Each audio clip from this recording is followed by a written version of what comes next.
오늘 말씀 파수꾼의 나팔소리, 십계명 회복 선교회가 전하는 복음. 어떤 복음인가? 주여 주여 하는 교회들이 버린 하나님의 복음. 우리 선교회가 전하는 복음이 온 교회들이 버린, 우리 교회만이 가지고 있는 어떤 의미에서는 아주 배타적인 말이죠. 사실이에요. 그 하나님의 복음을 전한다.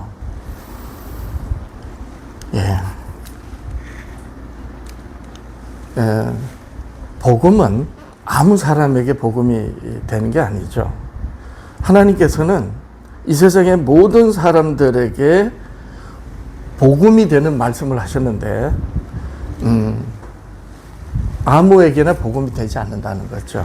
그래서 복음은 기다리는 자, 그리고 바라는 자에게 들리는 기쁜 소식이다.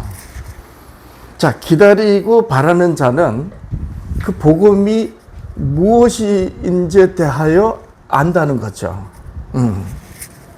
그래서 기쁜 소식이 무엇인지에 대하여 알고 있는 자에게 복음인 거예요. 성경의 계시와 예언으로 기쁜 소식이 무엇인지 아는 이스라엘 백성들이 이제 해당되는데, 하나님의 말씀을 주의하여 알지 못하다 보니까 적은 물에 남은 자들에게만 이제 복음이 된 것이죠. 그런데 복음은 유대인들을 넘어서 이방인, 이 세상의 모든 영혼들에게, 그 영혼들이 계시와 예언을 모르지만 원하는 모든 영혼들에게 그들이 원하는 것이 이거구나 하고 깨달아질 때 복음이 되는 거예요. 그러면 계시와 예언, 성경의 계시와 예언을 모르지만 이 세상의 모든 영혼들이 바라는 것이 있어요. 성경의 계시와 예언은 예수 그리스도에 관한 것이지만, 그 예수 그리스도에 관한 계시와 예언을 모르지만 모르는 그 이방인 영혼들에게 복음이 될 수 있다. 어떤 경우에? 영생을 바라기 때문에. 왜 이방인들에게 그리스도를 전하는 하나님의 말씀이 복음이 되는가? 그들은 계시와 예언을 전혀 모르죠. 그렇지만 하나님의 형상을 한 사람들이면서 그런데 하나님을 알지 못하는, 그래서 모든 사람들이 영생을 바라는 것이죠. 그러니까 예수 그리스도가 영생의 하나님이다 라고 영생을 바라는 영혼들에게 들릴 때 복음이 되는 거예요. 이렇게 되는 것이죠. 자, 그래서 이 영생은 영혼이 산다는 거잖아요. 다시 말하면 살아있는 생명이 죽지 않는다는 거예요. 영혼이 존재한다는 거예요. 그러면 여기서 우리가 이런 질문을 해봐야 돼요. 기독교는 종교가 아니고, 모든 교회들이 다 그래요. 기독교는 종교가 아니다. 그럼 뭐냐? 그러면 뭐냐? 이렇게 물으면 교회들이 이거 답을 제대로 못 하는 거예요. 그냥 막연하게 관념적으로 알다 보니까, 그래서 어쩌다가 얘기를 하면 생명이라 그럽니다. 사실 생명이 맞아요. 왜 그런가? 생명이 어떤 의미인지를 이해하면, 종교하고 기독교가 이렇게 다르구나 하는 거 이해가 되는 거예요. 생명이 뭔지를 알면. 그러면 생명이 뭐죠? 영원한 하나님이, 살아계신 하나님이 영원히 계시는 것은 하나님이 생명이기 때문이에요. 예수님이 우리들의 구주가 되신 것도 그분이 영원한 생명이시기 때문인 거예요. 그럼 생명이 도대체 뭐냐? 이 세상의 모든 동서고금의 모든 사람들은 종교를 하죠. 종교는 사람이 신을 찾는 거예요. 사람이. 예, 그래서 사람이 신을 찾다 보니까 사람들이 살아가는 그 환경과 그 지역에 따라서 신이 다 다른 거예요. 바다에서 사면 해신, 하늘을 올려다보면 일월성신을, 또 깊은 산에 가면 산신을 의식하게 되죠. 그래서 나름대로 어떤 경외심을 가지고 신을 의식하는 그것을 이제 신 앞에 서는 마음으로서 신을 대하는 태도를, 그리고 신을 기쁘게 해드리려고 하는 그런 모든 부분을 이제 기록해서 경전으로 만들어서 섬깁니다. 예, 자기들이 믿는 신들을 숭배하는 것, 이것이 종교예요. 그러니까 간단히 말하면 모든 종교는 공통점이 있는데 그게 뭐다? 사람이 신을 찾는 거다. 근데 기독교는 이제 반대가 되는 거예요. 사람들이 알지 못하는 하나님. 그런데 그 하나님으로 사람들이 존재하다 보니까 하나님은 알지 못하고, 그래서 더듬어서 하나님을 찾는 행위가 종교란 말이에요. 그런데 기독교는 사람들이 도무지 알지 못하는 신, 하나님께서 자기를 계시하셔서 믿도록 하시는 것이 이제 기독교와 종교의 차이점인데, 그래서 기독교는 생명이라고 그래요. 그럼 생명이 뭐냐? 생명을 어떻게 정의할 수 있는가? 참 이 부분을 제가 정의를 하려고 굉장히 생명이라는 말은 참 알 것 같은데 용어로 딱 정의하라니까 다른 사람들에게 아 그렇구나라고 공감되는 용어로 딱 정의하려 하니까 이게 어렵더라고요. 가만히 생각해 보니까 하나님이 영원한 생명이시기 때문에 모든 살아있는 것을 살아있도록 하는 게 뭐다? 생명인 거예요. 앞으로 생명이 이렇게 정의하면 됩니다. 생명이 뭐예요? 모든 살아있는 것들을 영원히 살도록 하는 것. 예, 이게 생명이란 말이에요. 예, 그래서 모든 살아있는 것들을 영원히 살 수 있도록 하려면 어떤 분이어야 돼요? 영원히 존재해야 되는 분이에요. 그래서 생명을 한마디로 정의하면 뭐다? 모든 살아있는 것들을 영원히 살아있도록 하는 그것이 생명이다. 이것이 기독교와 종교의 차이예요. 그렇죠? 자, 그러다 보니까 하나님을 모르는 사람들도 그 하나님이 심지어 죽음에서도 구하는, 왜냐하면 모든 살아있는 것들을 살아있도록 하니까. 그래서 아 구주구나. 모든 인생들은 결국 죽잖아요. 예외 없이 다 죽습니다. 모든 사람들은 영생을 바라는데 모든 사람들이 다 죽어요. 그런데 그 예수님을 믿으면 내가 죽지 않고 또 죽었다 할지라도 다시 살아서 영생하는구나. 그래서 모든 살아있는 것들을 영원히 살 수 있도록 하는 분이구나라고 들릴 때 그 예수 그리스도가 복음이 되는 거예요. 이렇게 되는 겁니다. 우리는 비기독교인들한테 복음을 전하면서 열심히 예수에 대해서 말을 하고 성경을 교리를 가지고 말을 하는데 어쩌면 너무나도 기본적이고 하나님이 이것을 위해서 자기를 계시하시고 이 영원히 살도록 하는 생명을 위해서 말씀을 하시는데 교회들은 이걸 정리를 안 하고 있는 거예요. 저는 제 아이들을 어떻게 하면 제가 믿는 하나님, 우리 구주 예수 그리스도를 믿도록 할 것인가? 정말 애 많이 쓰고 있어요. 교회들이 게을러서 무식해서 꼭 빠뜨려야 되는, 빠뜨리면 안 되는 말을 안 빠뜨리나요? 얼마나 열심입니까? 근데 알고 보면 가장 기본적인 게 생명에 대하여 정리를 못 해주고 있는 거예요. 그래서 모든 살아 있는 것들을 영원히 살 수 있도록 하시는 그 예수 그리스도를 계시하시고 예언한 그 말씀을 가지고 있는 자들에게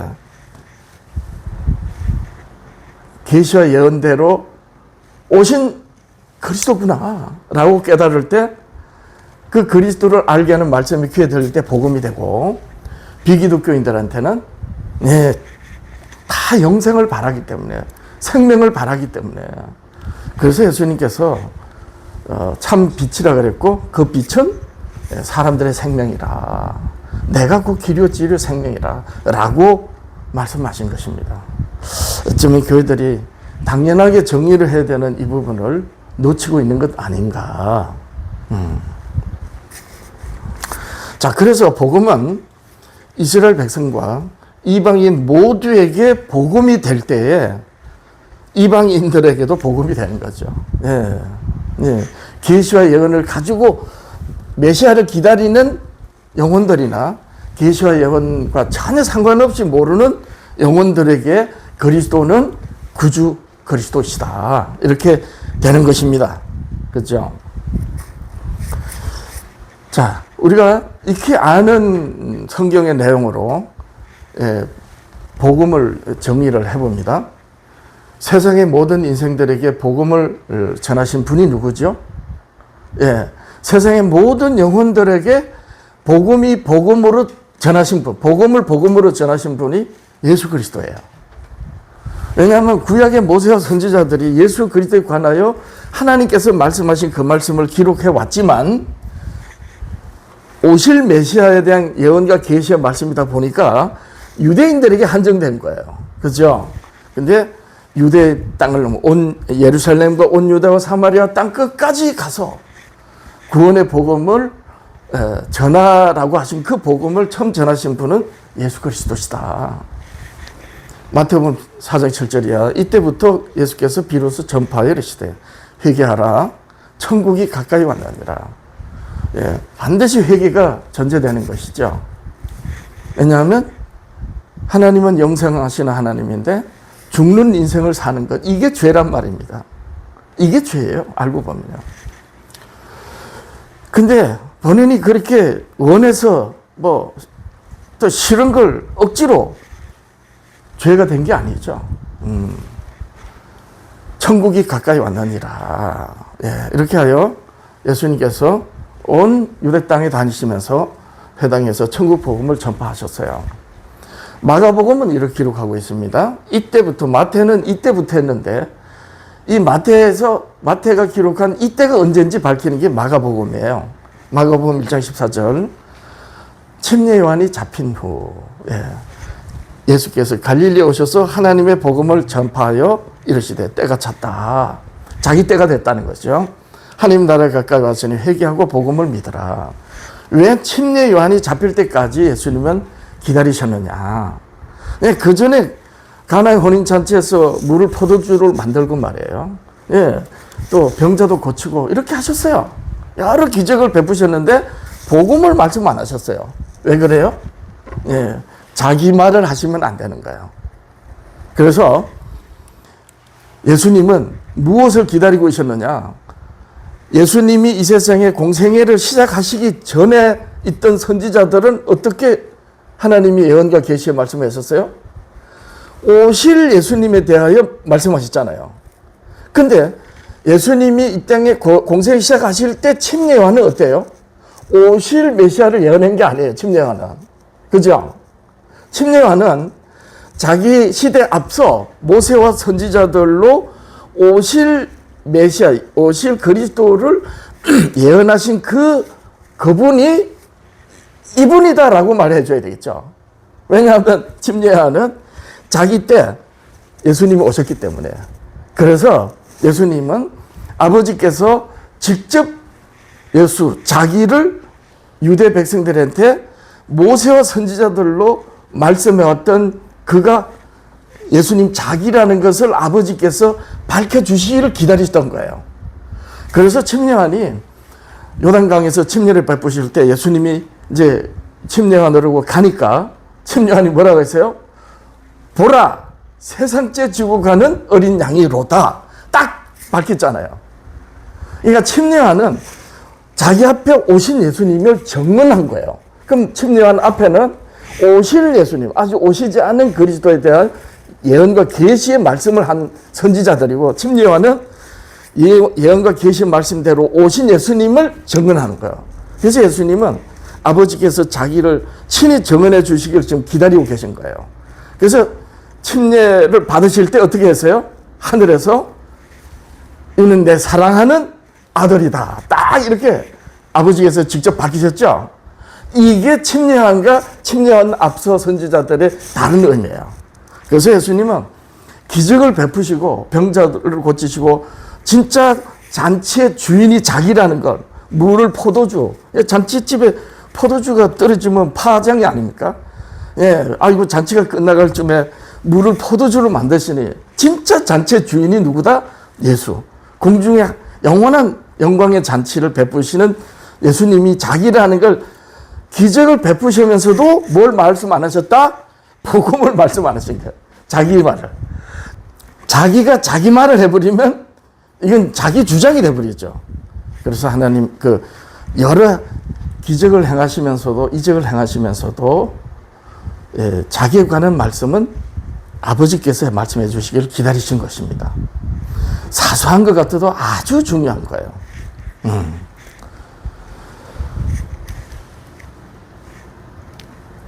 자, 그래서 그러면 복음의 내용이 뭐냐? 내용.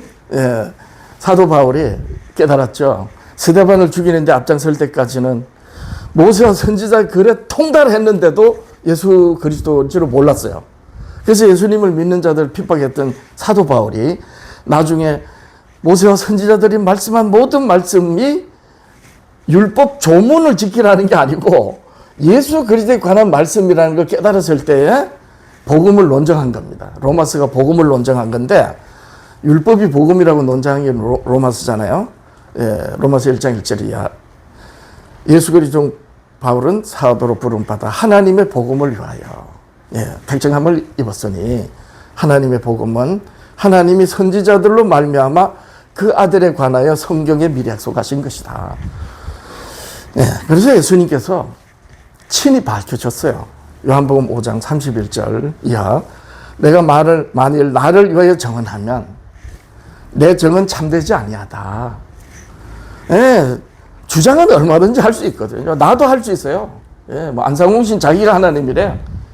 교황은 자기가 그리스도 대리자라 그러고 이만희는 자기가 보혜사래. 주장은 얼마든지 할 수가 있어요. 근데 예수님은 그러지 않으셨다. 나를 위하여 정언하시는 이가 따로 있으니 나를 위하여 정언하시는 그 정언이 참인 줄 아노라. 요한복음 5장 37절이야. 또한 나를 보내신 아버지께서, 사도 요한은 하나님이 이렇게 말씀하셨죠. 친히 나를 위하여 정언하셨다. 그 정언을 어디에다 기록하셨느냐? 성경에. 너희가 성경에서 영생을 얻을 줄 생각하고 성경을 상고하거니와 연구하거니와 이 성경이 곧 내게 대하여 정언하는 것이라. 예수님이 말씀하신 성경은 구약 성경이에요. 따라서 하나님 아버지께서 예수 그리스도를 정언하신 복음이 어디에 있다? 구약 성경에 있다. 근데 오늘날 교회들은 어때요? 구약 시대는 율법 시대, 신약 시대는 은혜 시대, 복음 시대. 이렇게 해가지고 세대주의로 양단해서 그리고 조금 아는 척 하면서 말하는 게 구약 시대 율법, 제사 이런 건 모형이고 그림자고 예수님이 실체이기 때문에 다 지나간 거라고. 모형과 그림자의 다른 말이 뭐예요? 증거잖아요, 증거. 그들이 이걸 놓쳐버린 거예요. 예수님을 증거하는 레위기에 나오는 모든 제사는 예수님이 십자가 희생을 계시하잖아요.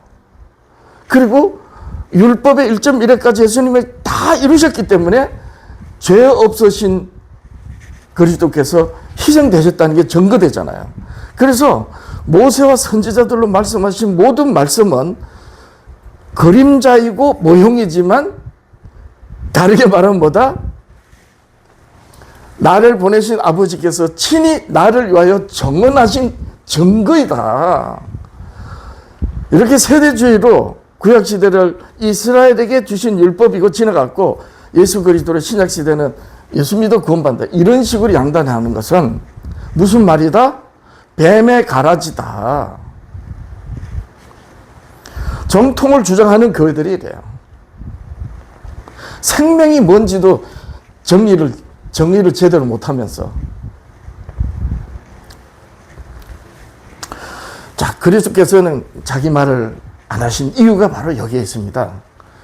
요한복음 12장 47절이야. 사람이 내 말을 듣고, 예수 그리스도 자기 말을 듣고 지키지 아니할지라도 내가 그를 심판하지 아니한다. 아니, 이런 말씀이 있어요. 사람이 예수님이 말씀하신 그 말씀을 듣고 지키지 아니할지라도 심판하지 않으신대. 왜 그래요? 자기 말을 안 하시기 때문에. 내가 온 것은 세상을 심판하려 함이 아니요 세상을 구원함이로라. 나를 저버리고 내 말을 받지 아니하는 자를 심판할 이가 있으니 곧 내가 한 그 말이 마지막 날에 그를 심판하리라. 아니, 자기 말을 듣고 안 지켜도 심판 안 한다 해놓고 이어서 내가 한 그 말이 마지막 날 심판한대요. 결국 무슨 말이냐면 예수님은 자기가 하는 말이 자기 말이 아니라는 거예요. 자기 말을 하시지도 않지만 어쩌다 혹 자기 말을 한다 할지라도 그건 심판의 말씀이 아니라 그런 뜻이겠죠. 자, 내가 내 자유로 말하는 것이 아니요 나를 보내신 아버지께서 나의 말을 듣고 이을 것을 친히 명령하여 주셨으니 예수님께서 모세와 선지자들로 아버지께서 모세와 선지자들로 예수 그리스도를 친히 정언하셨지만 예수님에게도 아버지께서 명령하여 주신 그 말씀, 나는 그 명령이 영생의 줄 아노라. 그러므로 나에 이르는 것은 내 아버지께서 내게 말씀하신 그대로 이르노라. 예수님이 어떤 일을 하실 때 내 안에 아버지께서 계셔 그 일을 하신다 이랬어요. 그죠? 근데 오늘날 교회들이 어때요? 목사들이 전부 자기 말을 해놓고 하나님의 말씀입니다. 아멘 하세요. 참.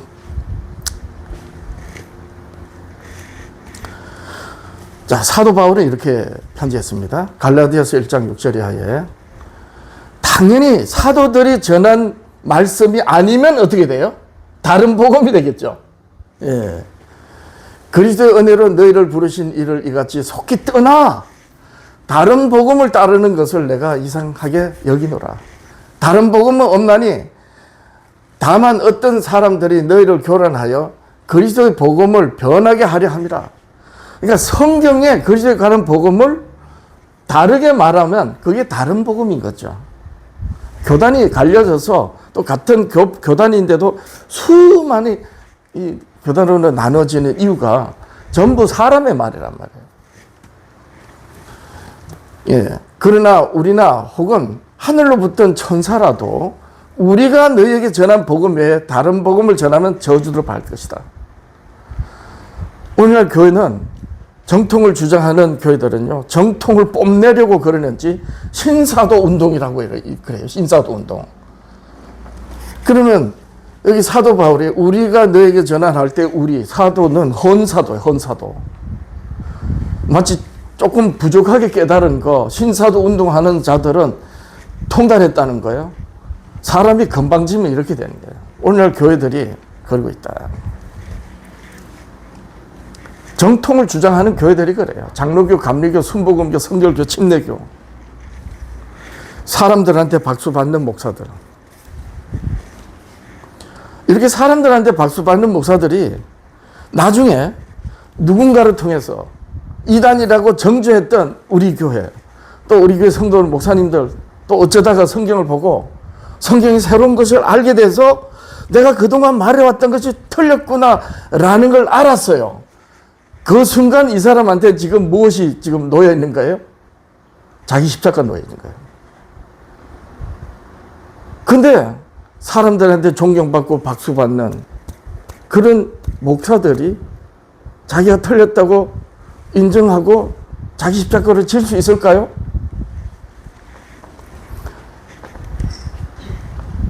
본인이 틀렸다는 것을 완전하게 하려면 딱 한 가지 방법이 있어요. 그건 뭐예요? 예수님을 죽여버리면 되는 거예요.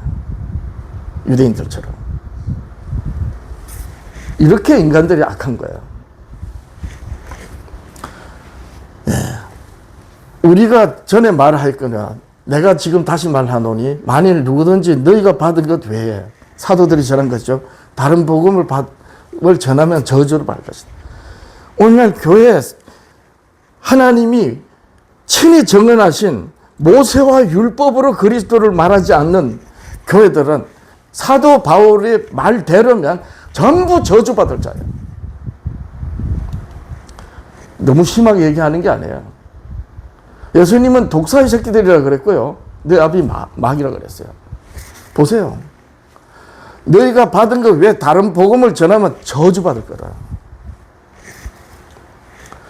네 목사들이 이걸 듣고도 아무렇지도 않게 여겨. 이미 양심에 화인받았다는 거죠.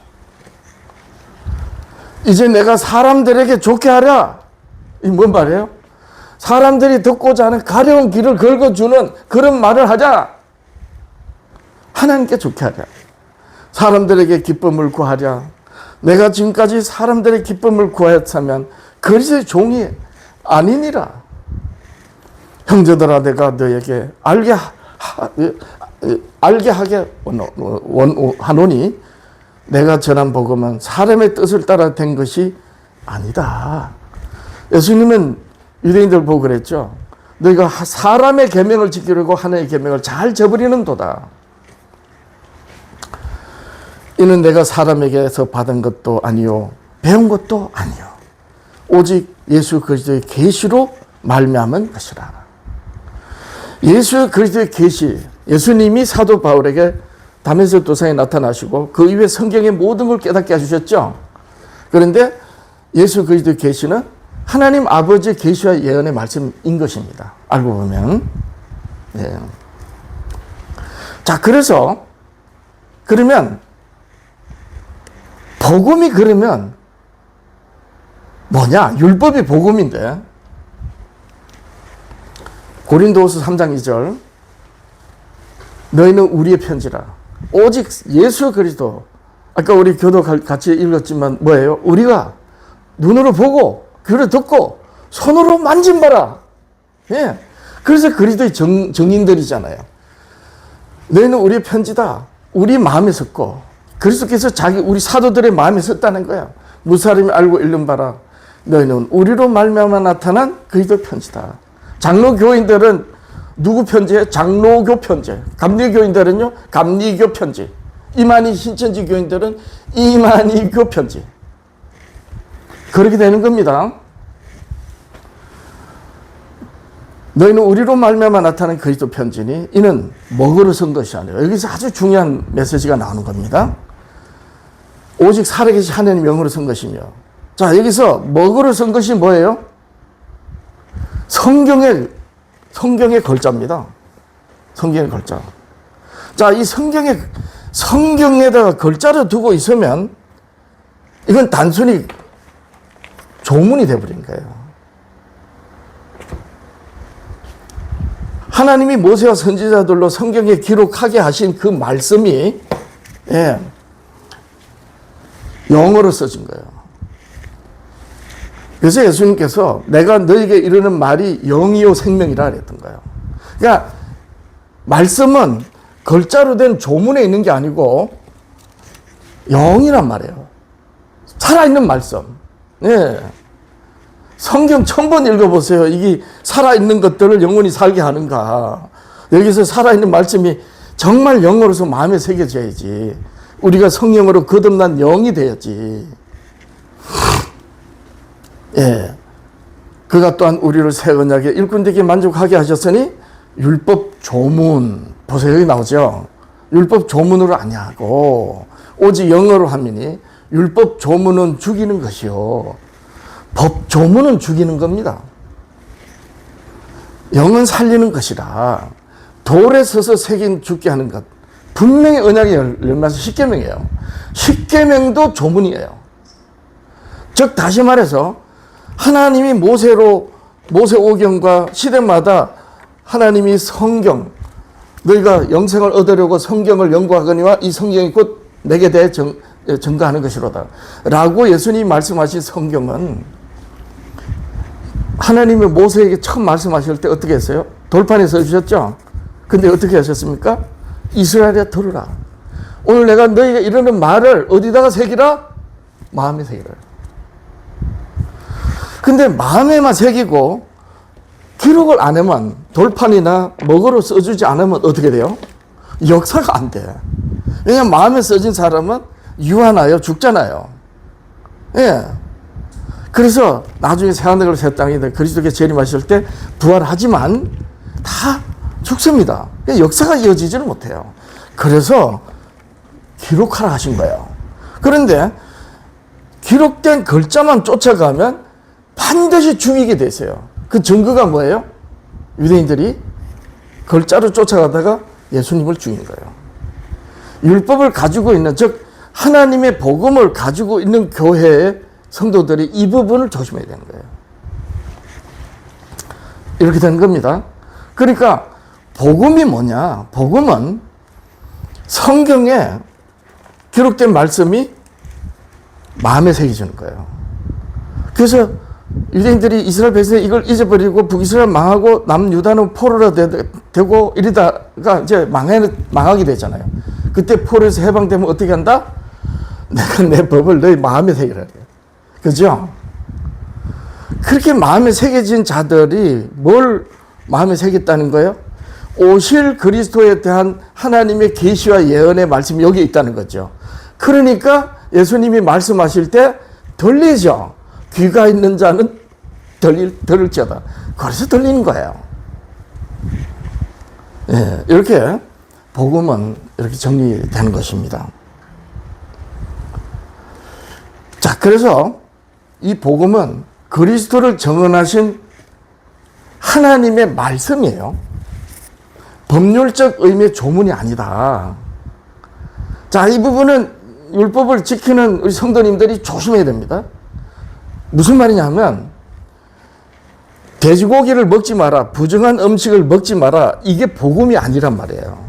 이건 단순히 법 조문이에요. 복음이, 그러면 왜 돼지고기나 부정한 음식을 먹지 마라 그랬어요? 두 가지 이유가 있는데, 하나는 우리 몸이 성전이기 때문에 이제 신약시대 와서. 근데 그거보다가 예수님 당신이 이스라엘 백성들은 유대인들이 아직 예수님이 안 오셨잖아요. 예수님으로 말미암아 그리스도께서 머리고 우리는 그 지체되기 때문에 우리는 그리스도의 성전이라고 하면 아멘이 되는데, 구약 시대는 예수님 오시기 전인데 또 엄연히 사람이 손으로 지은 솔로몬 성전, 스룹바벨 성전, 예루살렘 성전이 있는데 몸이 무슨 성전이에요?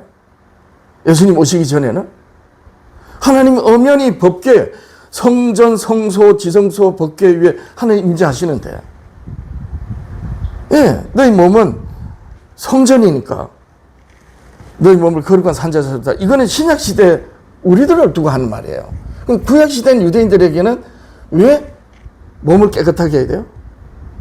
예, 그래서 구약시대나 신약시대에 우리 몸이 그리스도의 지체고 성전이기 때문에 거룩해야 된다. 왜?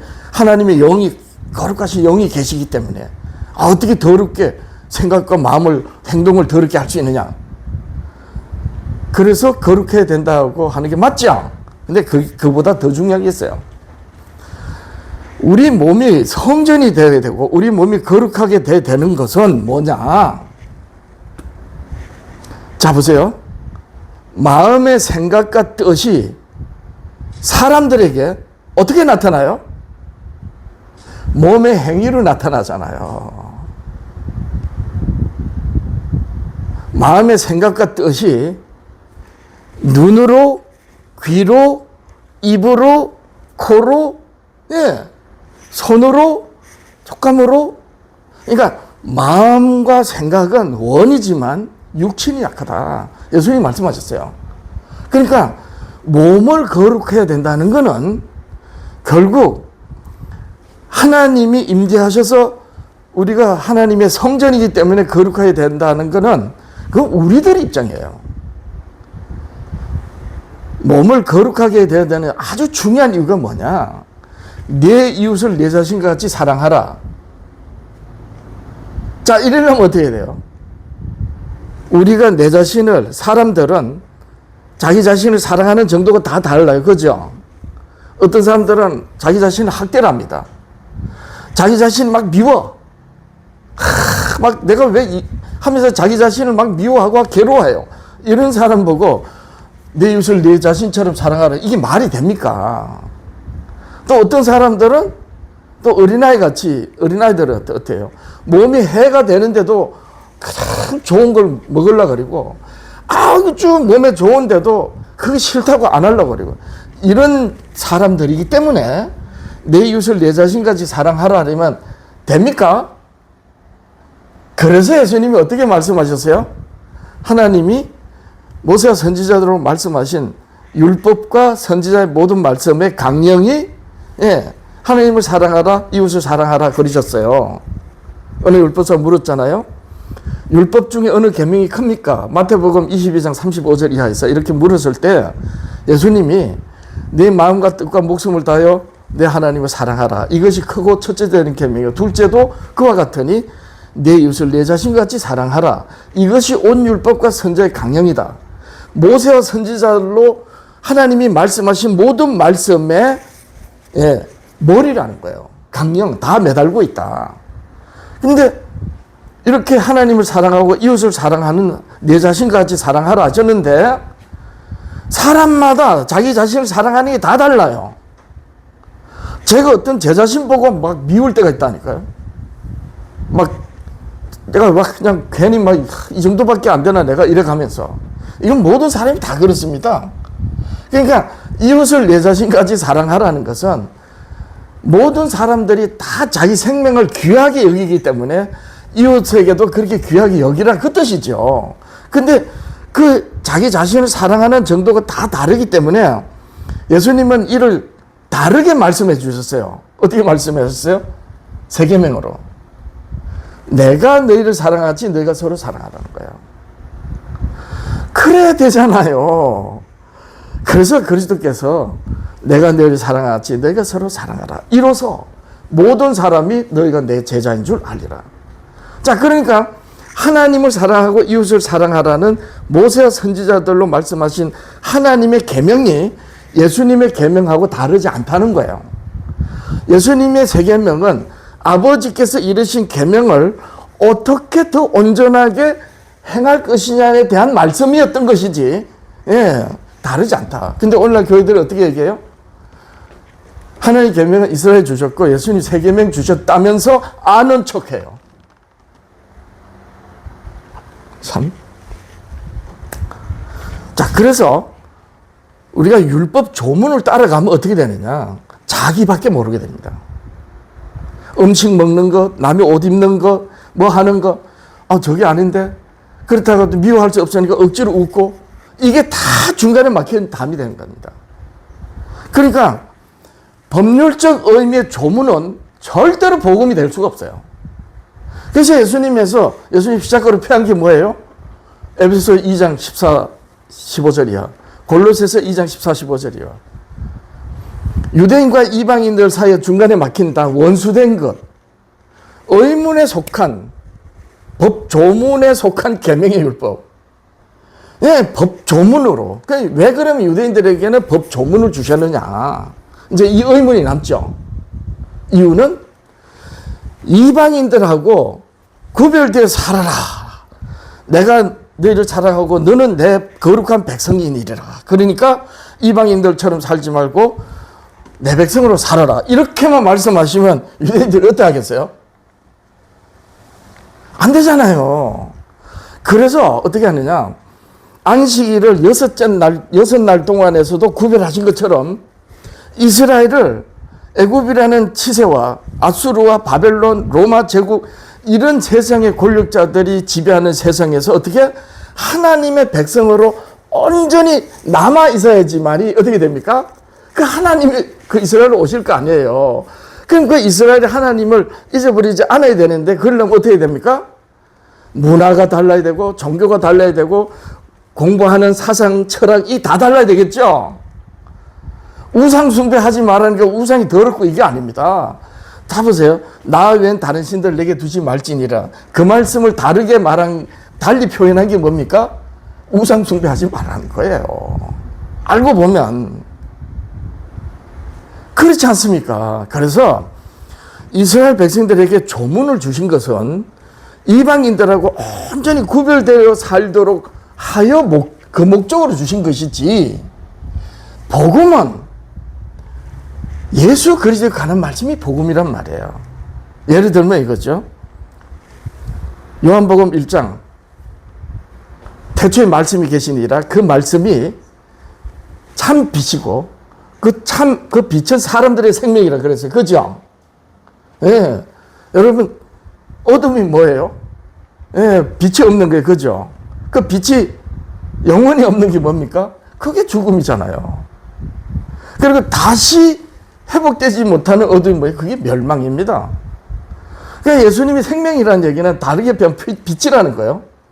그러면 구약의 모세와 선지자들로 말씀하신 모든 말씀이 이스라엘을 구별되도록 살도록 하신 이 법 조문은 단순히 법 조문이에요. 이스라엘을 구별돼 살도록 하신 것이지, 엄격히 말하면 그리스도의 복음이 아닌 거예요.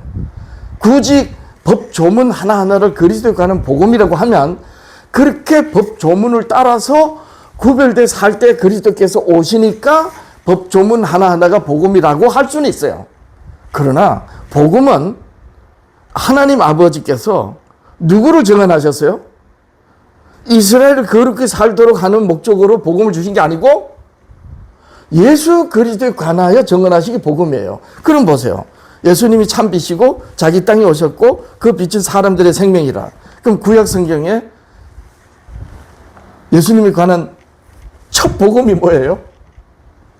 빛이 있으라 하시니 빛이 있었고, 그 말씀이 복음이란 말입니다. 그래서 이 복음은 예수 그리스도에 관하여 정언하신 그 말씀인 거예요. 그런데 유대인들은 예수 그리스도에 관한 복음을 못 쫓아가고 어떻게 쫓아갔어요? 율법 조문을 쫓아가다 보니까 결국 율법 조문은 다 지켰는데 복음을 이해하지 못해서 예수님을 죽여버렸죠. 저는 어려서부터 감리교로 자라서 장로교 목사가 돼서 이 율법, 복음을 가지고는 우리 교회로 제가 이게 개혁을 하고 난 다음에 마이크를 들고 제가 다 나갔을 때, 나중에 목사님 언제 기회가 있을 때 화요일로 오셔서 한 마이크 들어보세요. 다릅니다. 처음에 나가서 어떻게 나가나? 그냥 아무 생각 없어요. 목적이 없어. 그냥 끝까지 한다. 딱 한 가지 목적이었어요. 왜냐하면 무슨 일이 일어날지 모르니까. 그래서 한 가지 목적으로 끝까지 한다. 딱 이것만 정해놓으니까 목표가 단순하다 보니까 끝까지 하게 되는 거예요. 근데 가톨릭이나 이 장로교, 그 감리교 이런 교회들을 향해 가지고는요, 성경에 있는 옳다 아니다 하라, 이에서 지나는 것은 악에서 나느니라. 예수님이 산상수훈으로 말씀하신 것처럼 아닌 건 아니고 옳다 하는 건 어떤 의미는 쉬워요. 왜냐하면 그들이 다 성경 가지고 있으니까 오해하고 있지만. 근데 목사님 마이크 딱 들면요, 앞에 지나다닌 사람이 10명 중에 8명이 비기독교인이래요. 이들한테 어떻게 말할 거냐는 거예요. 제가 처음에 몇 달 동안 한기총도 있고 말이에요. 저 연동교 목사는 거짓말 하지 말라고 막 그랬어요. 근데 저 앞으로 버스 타고 지나가고 앞으로 지나다닌 사람들이 18명 넘게는 제가 말하는 말하고 전혀 상관없는 사람들이 지나다니는 거예요. 목사님, 제가 여기서 굉장히 부담 느꼈습니다. 보세요. 안식일에 예배 때 교회에서 목사님들이 설교를 하면 듣는 사람들이 누구예요? 다 아멘 할 사람들이 오는 거예요. 다 아멘 할 사람들이에요. 같은 성경 가지고 또 존경하는 목사님, 아니면 뭐 그런 사람도 있겠지만, 어쨌든 간에 다 같은 성경, 같은 하나님, 같은 그리스도, 같은 성령으로 예배 드리는 사람들 앞에서 말하는 거하고 나하고 상관없는 영혼들이 18명이 지나가는 바깥에서 딱 들면요, 이거 정말 심각해집니다. 제가 6개월이 지나가면서 이게 부담이 왔어요. 그러니까 진짜 부담이 뭐냐, 내 아이들 3남매, 아니 정작 내 아이들한테 이거 말 못 해주고 있는 거예요. 그래서 종교와 기독교 어떻게 다르고 도대체 이 생명을 어떻게 말해야 되느냐, 아까 예배 처음 서두에 제가 말씀드렸는데 그렇게 해서 하나하나 정리돼서 지금까지 오게 된 것입니다.